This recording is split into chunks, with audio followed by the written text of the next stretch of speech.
FC गोवान little गॉर्स लिगाची घोषणा बुधवारा केली। गोयचो हो फामाद क्लब आता 8 ते 10 वर्सां पिरायेच्या भुरग्यांक 5 महिने सेगीत फुटबॉल खेळपाची संद दितलो। हे सर्ती फाटली येवजण FC गोवाचो तांत्रिक संचालक आनी गोयचो फामाद कोच डेरिक पेरेराची। भायल्या देशांनी असले सर्तींतल्यान उदेंते भुरगे फुटबॉलांत वयर सरतात।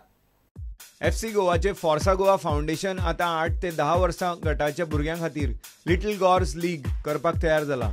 ही सर्त सेगीत 5 महिने चलतली। हातून गोंयचे खंयच्योय क्लब संघटना किंवा फुटबॉल मोगी पंगड घालूंक शकता अशें आयोजकांनी कळयलां।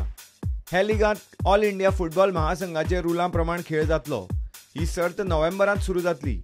लिटल गॉर्स लिगाची संकल्पना FC गोवाचो तंत्रीक संचालक डेरिक पेरेराची। तो म्हणटा फुटबॉला खातीर फामाद देशांनी अश्यो सर्ती जातात आनी हे भुरगे 12 वर्सांचे जाता म्हळ्यार तांचे कडेन सुमार 400 कॉम्पिटिटिव्ह मॅचींचो अणभव आसता। आमच्या देशांत अशें करपाक लागून आमी ल्हान भुरग्यांक तश्यो सुविधा दिवच्यो पडटल्यो आनी नेमान तांकां खेळोवचें पडटलें। इत्सूक पंगडांनी फॉर्सा गोवा फाउंडेशनाच्या वेबसायटीर वचून रजिस्ट्रेशन करचें अशें आयोजकांनी प्रेस नोटा वरवीं म्हळां। Bureau report prudent. सार्वजनीक गणपतीचे विसर्जनान अंदूचो चवथीचो सीझन सोंपलो। गोंयभरचे 21 दिसाचे गणपती बुधवारा सांजे ढोल ताशांचे मिरवणुकांनी मोरयाच्या गजरांत गंगेचे वाटेक लागले। पळयात मडगांवच्या राजाची विसर्जन मिरवणूक।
हे बुलेटिन हांगा सोंपता। ह्यो खबरो तुमकां प्रुडंट ॲप, ट्विटर, फेसबुक आनी प्रुडंट वेबसायटीचेर लायव्ह मेळटात। प्रुडंटाक फॉलो करीत रावात। नमस्कार।